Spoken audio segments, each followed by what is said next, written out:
ఈరోజు మనము చద్దన్నం చేస్తున్నాం. చద్దన్నం లేదంటే పెరుగన్నం.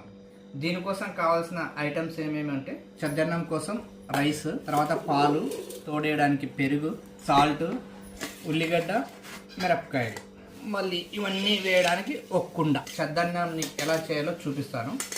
ఫస్ట్ మనం సాయంత్రం చేసుకున్నటువంటి అన్నం ఇది.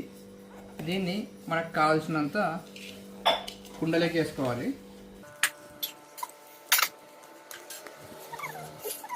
రైస్ మొత్తం దీంట్లో వేసేసి కొంచెం మెత్తగా చేసుకోవాలి. అంటే గడ్డలు గడ్డలు లేకుండా ఇలా చేసుకోవాలి. ఇలా చేసుకున్న తర్వాత మనకు ఈ రైస్ మునిగే వరకు పాలు పోసుకోవాలి. పాలు పోసుకొని ఇలా కలుపుకోవాలి. పాలు ఎందుకంటే గోరువెచ్చగా ఉన్నప్పుడు తోడేసుకోవాలి. ఇప్పుడు పెరుగు, మామూలుగా పెరుగు తోడెట్టేస్తాము అలా ఒక 2-3 స్పూన్లు వేసేసి కలిపేయాలి. ఇట్లా కొంచెం సాల్ట్, రాళ్ళ ఉప్పు కానీ మామూలు సాల్ట్ కానీ రుచికి తగ్గట్టుగా సాల్ట్ కలుపుకొని కలిపేసేయాలి. ఇలా కలిపేసిన తర్వాత దీంట్లోకి ఉల్లిగడ్డలు సెట్ చేసుకోవాలి. ఇట్లా ఉల్లిగడ్డలు వేసుకుంటే ఈ ఫ్లేవర్ అనేది దానికి వస్తుంది. అలాగే 2 మిర్చి కొంచెం ఇలా కట్ చేసేస్తే దాని ఫ్లేవర్ బాగా సెట్ అవుతుంది. దానికి 2 ముక్కలు, లేదంటే ఇట్లా తుంచిగానే వేయచ్చు. ఇలా కట్ చేసేస్తే ఈ కారం అనేది కొంచెం బాగుంటుంది. ఇట్లా పెట్టేసి మనం ఇంకా మూత పెట్టేసేయాలి. దీన్ని ఇప్పుడు రాత్రి సెట్ చేసినాం కదా, మార్నింగ్ 7 or 8 కల్లా ఓపెన్ చేసి చూద్దాం.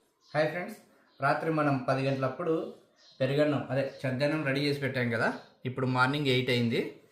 ఇప్పుడు ఎలా ఉందో చూద్దాము. మన పెరుగన్నం అయితే రెడీ అయింది, బాగానే ఉంది చూడండి. ఇప్పుడు మనం కొంచెం తీసి బాగా చిక్కగా ఉంది, మా సస్సే పెడదాం. తిని సస్సే తిని టేస్ట్ అవుతుందో చెప్పు.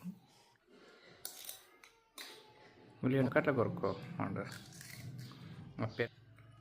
బాగానే, నిజంగా బాగానే. మా ఒకసారి మన పెరుగన్నం టేస్ట్ చూద్దాము.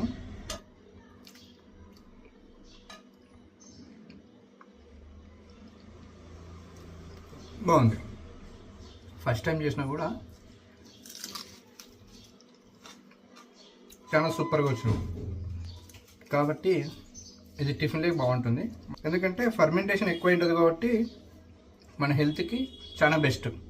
సమ్మర్లో ఇంకా బెటర్గా ఉంటుంది. ఫ్రెండ్స్, మన పెరుగన్నం వీడియో నచ్చితే లైక్ చేయండి, షేర్ చేయండి, అలాగే ఎలా ఉందో కామెంట్ చేయండి. బాయ్.